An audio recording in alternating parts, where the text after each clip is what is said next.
Alright, tonight we're going to be talking about Big Sky. So, this show I saw promoted just before it came out. I'm going to be honest, the draw was the landscape. I saw mountains, and if you know anything about me, you know I love the West Coast, Pacific Northwest, the mountains. I live in Washington State. And so anytime there's a creepy show, I thought I was going to be Washington State, but actually the show takes place in Montana. I don't know where it's actually shot, but the show is set in Montana. And from what I could see from the commercial, it was going to be like a murder mystery. So I was like, okay, that's enough to get me to check it out at least. However, I did see that it had Ryan Phillippe in it. Now, so I haven't been a fan of his for a while. And this might sound ridiculous. Obviously, nobody ever knows the personal life of celebrities, but back when he was with Reese Witherspoon, I think he like cheated on her with another actress, or the cliche nanny. And I haven't been a fan of his for a while, and I feel like it kind of jumped off there, even though it's his personal life is none of my business and it shouldn't matter. You're supposed to suspend, disbelief or like dislike of actors if they're good actors and the show or the movie is good. But I'm just like that. Maybe it's the married woman in me, but of course I also did grow up with I Know What You Did Last Summer and Cruel Intentions, so I tolerated him in this. And so far there's only been one episode, so we're just going to be talking about one episode, but I am going to continue watching. The spoiler-free version of this takes place in Montana. There's a private investigator office where there's like a love triangle, and one of their kids' girlfriends they can't find, so they go off to find the girlfriend and her sister. I think that's pretty much the gist. I would recommend you watch it. If anything that I said interested you at all, I think it's worth checking out, especially if you're trying to find something new. I am into trying to find new things these days, branch out of my same old. And if you want spoilers, if you've already seen this, then keep watching from here on out because there are spoilers. So, the opening of the show is beautiful. It shows said mountains, and it takes place in a place called Helena, Montana. And right away you see two women fighting over a man, and we learn that these are two best friends who, one is recently separated from her husband, and the other wants to get with her best friend's recently separated husband, and has been getting with her best friend's separated husband, who is not as separated as she thought. And when her best friend finds out that they've been seeing each other, they get into a fight. Apparently, they all work together at this private PI office. They are ex-cops, at least a couple of them are, the former married couple or separated married couple. And then we cut to this mother who is berating her son for being a truck driver, which, by the way, my dad's a truck driver. There's nothing wrong with being a truck driver. It is just as honorable a job as any other. So I just wanted to put that out there. But apparently it wasn't good enough for her, and so she's giving him crap, even though he's, like, I think he's 38 or something. Yeah, 38, and she's berating him for earning a living as a truck driver. And it's like, the dude has a job. Like, truck drivers are important. We need supplies. And it's like, can't you just be happy that your son just want your son to be happy and support whatever he wants to do. I mean, that's the mother in me, I guess. I only have a 1-year-old. I'd like to think that whatever she chooses to do in life, that I will support her unconditionally. And right away I thought to myself, I wonder if he's a serial killer. I was correct. And then I put, if he's a serial killer, she's why. Because of course, with serial killers, what's the profile? Of course, you know, a lot of them are violent towards women. They had bad experiences with their mother or bad romantic experiences, and that adds to the profile of a serial killer. That's obviously not the only. Plenty of people have bad mothers and bad experiences with women and don't become serial killers, but that always seems to be a part of a serial killer profile, doesn't it? And we see this weird state trooper. So this guy is stranded on the side of a road and he's trying to get out of the mud, and this state trooper comes up and says really weird stuff about like really weird sexually suggestive things, but like he like walks the line and dodges between like, I'm just quirky, I'm bored out in the middle of nowhere, so I'm having fun with the situation, to like, something is really deeply wrong with this man. And we find out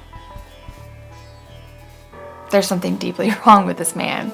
Dude gets his car unstuck and goes about his way. And then we see two sisters driving from Colorado to Montana, and you automatically get a bad feeling. You know something terrible is going to happen to these two girls. We see the truck driver stopping at a truck stop to pick up hookers.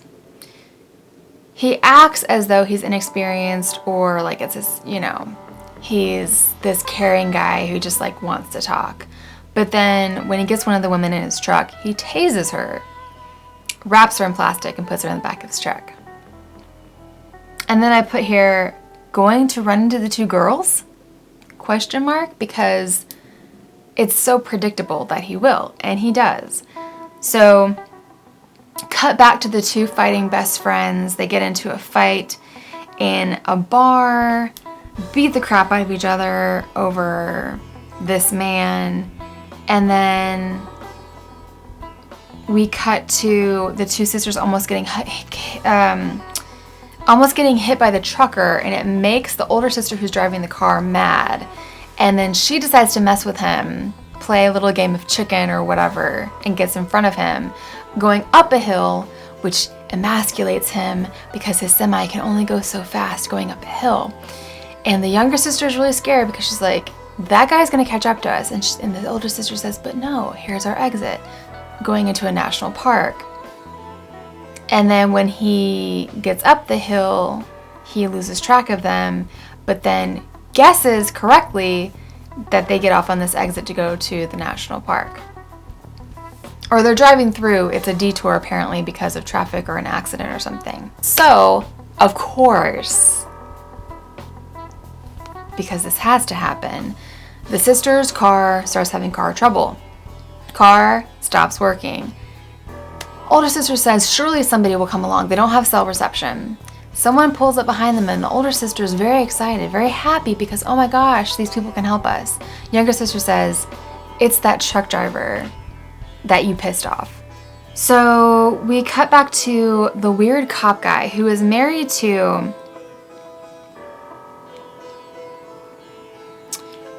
she hasn't been on Grey's Anatomy for a long time, but she played like, I think, a heart surgeon or something. She was one of the doctors.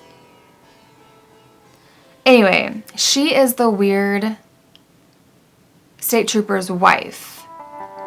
And she, like, they had a kid together that's no longer living at home. That's an adult.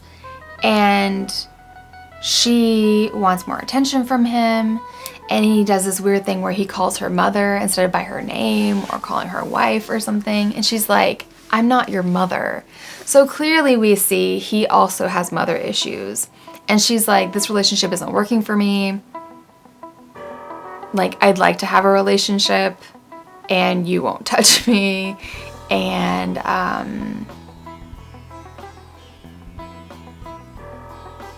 there's some problems there. So, as predicted, we cut back to the trucker coming upon the girls. He wastes no time busting the windows to tase them, to take them captive as well. And the girl's boyfriend, the older sister's boyfriend, who winds up being the son of the separated couple, calls his parents and is like, something is wrong, my girlfriend and her sister should have showed up. And then they go looking for them. They start calling their contacts, they get into cop mode, PI mode. The dad, I never wrote down his name.